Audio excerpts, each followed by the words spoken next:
I am working on a really old school chainsaw, and if you recognize the colors,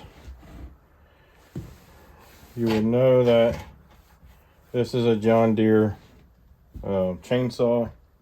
John Deere did not make chainsaws. They did sell them, and they sold them under their brand, but somebody else made them for them.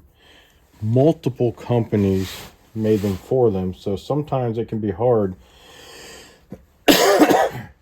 to get parts for these things because you don't know what it is.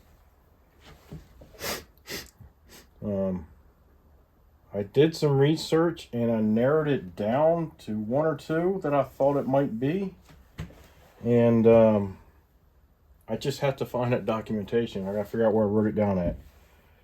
And so if I do need parts for this, I might be able to find them.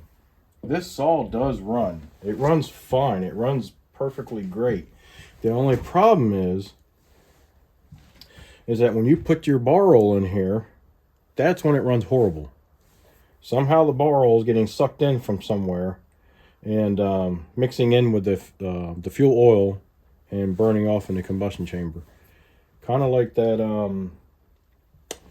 My most recent one where I was having that same problem was a Stihl.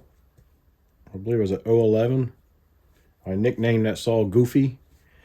So if you want to take a look at that video and see how I fixed that problem and why it does what it does, go ahead and check that out if you would, please.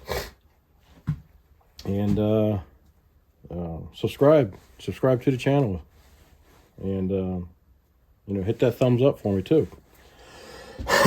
So it's been quite a while since I worked on this saw. I've had this saw for probably a year, maybe a little bit longer.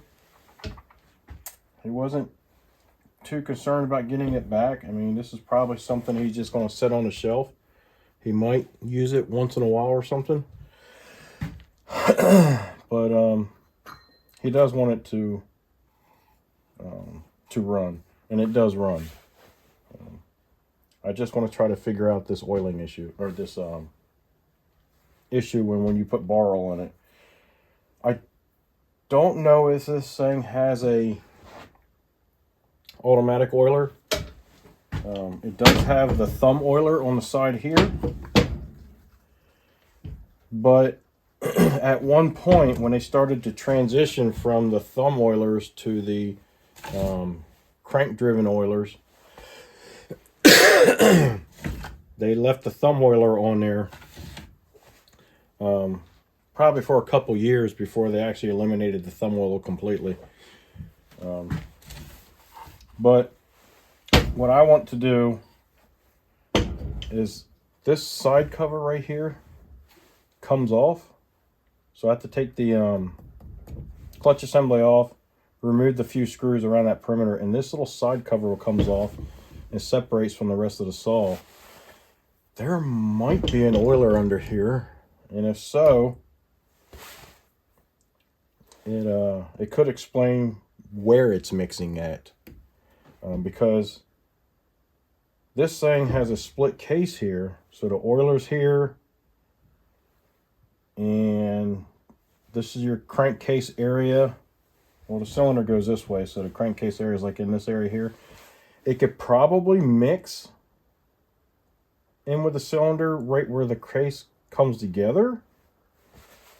But I want to look for an oiler first. Because it may have an automatic oiler that is crankcase driven. In other words, it gets its pulse from the crankcase and works a little diaphragm back and forth. Excuse me. Just like that little Stihl 011. All right, so let me let's get this side cover off.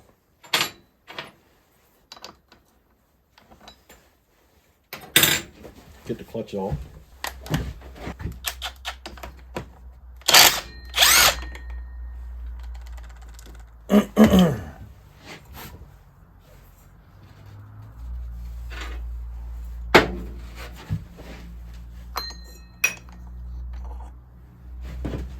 All right, so this has like a little bushing on the clutch right there, but that's not it, and it has bearings in it too. I don't want to find out the hard way. Let me see if I can slide it back some. Okay, so it does look like it has a cage. So if this bushing comes out, it wouldn't be too big of a deal. The bearings would still stay there, but I still want to keep this stuff together. And but if this did have bearings that didn't have a cage, then it'd be a good idea to do something like this. So if that bushing fell out, all the little bearings wouldn't fall out either.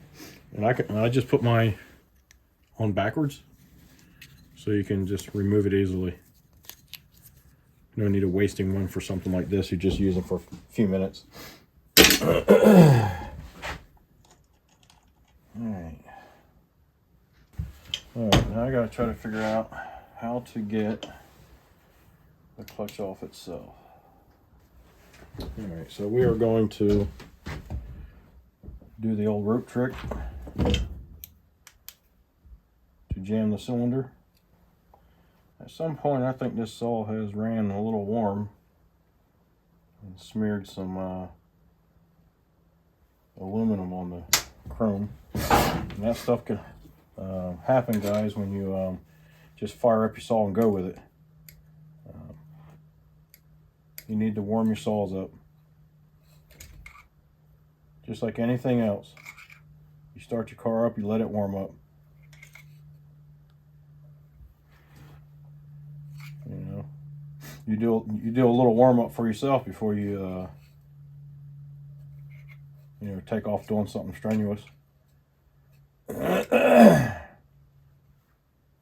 know, you just don't jump up out of bed and take off 100 mile an hour, do you? No, you don't. And all I'm doing is just stuffing some of this rope down into the spark plug hole.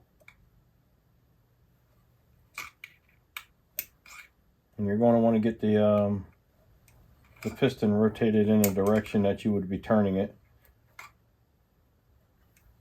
And kind of get it staged, pretty ready to go.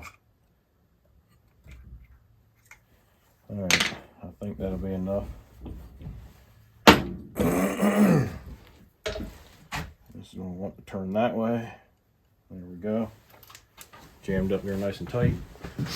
Alright guys, you've seen me do this before. Let's see if we can get it off of here.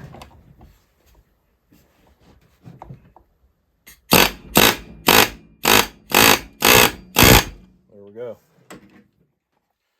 That's a done did. It's amazing what a little vibration can do for you. Vibration can be a good thing for you sometimes, but a lot of times it's no good for anything.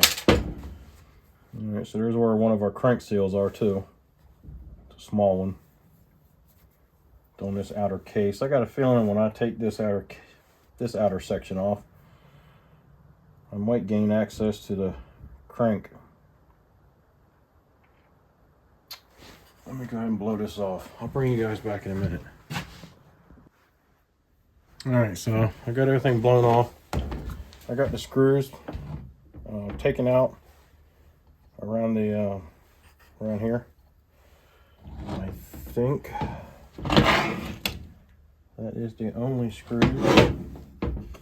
So let's give it some tappy taps and see what happens. There we go, it's coming loose already.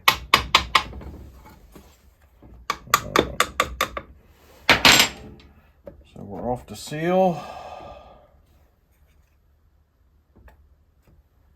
Now I think there might be a bearing or something back there. I'm seeing, maybe.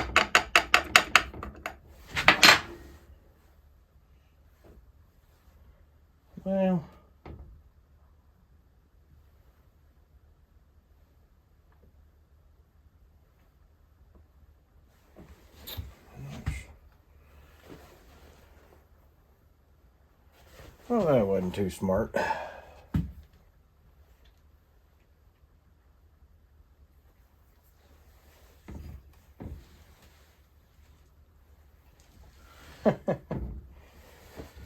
Well, what do I need to do?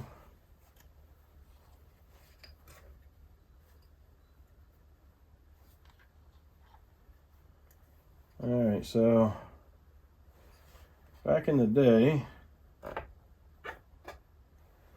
they hardline stuff with copper or steel lines,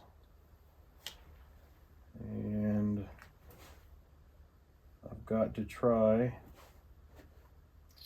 and get this line off of here.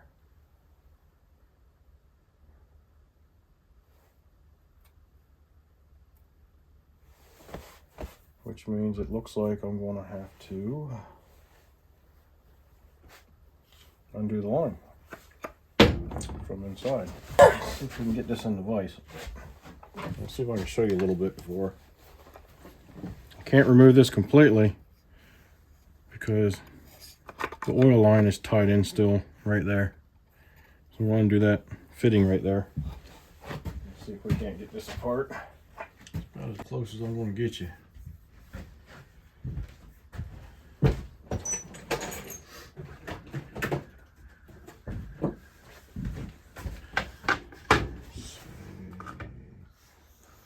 Maybe.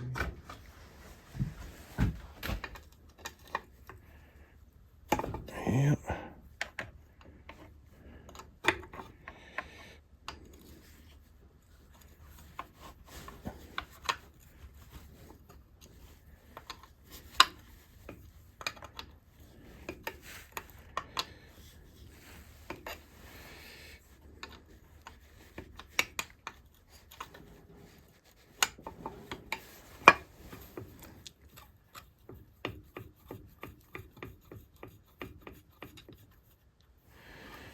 All right, there we go. So guys, that's how you get that off. You got to undo the oil line. That took a 3/8 wrench. Now you have to be very careful because the type of bearing they used in here are the loose ones. There's no cage. I'll take this foil that I keep for seals and I'll just roll that up and stick in there. There we go, something like that.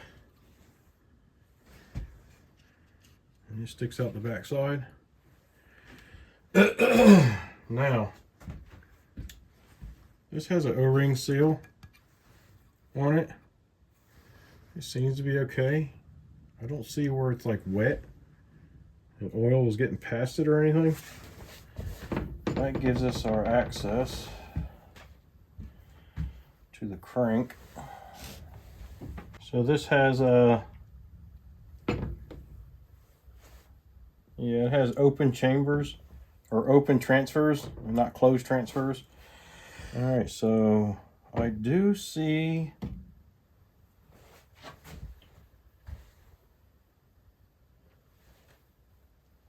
a hole in the bottom of the crankcase that will be used for pulse.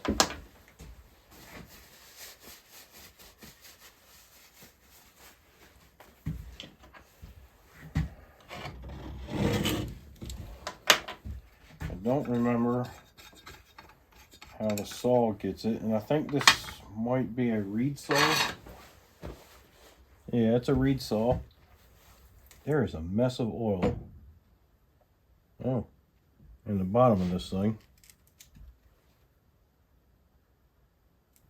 It was dry.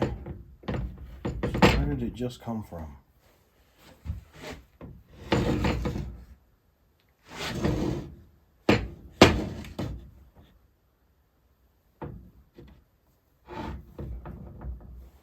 There's a lot of oil sitting in the in that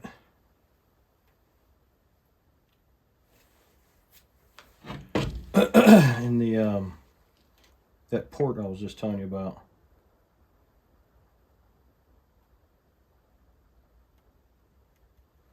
All right, so I don't know if you guys can see it, but right underneath the crank, you'll see a little tiny hole right in the bottom of it, in the crankcase, right there.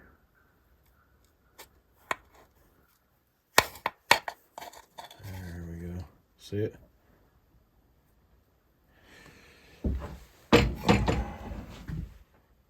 At first, there wasn't a whole lot of oil in the bottom of this. Now there's quite a bit. And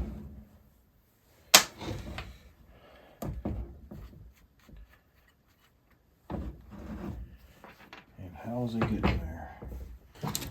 All right.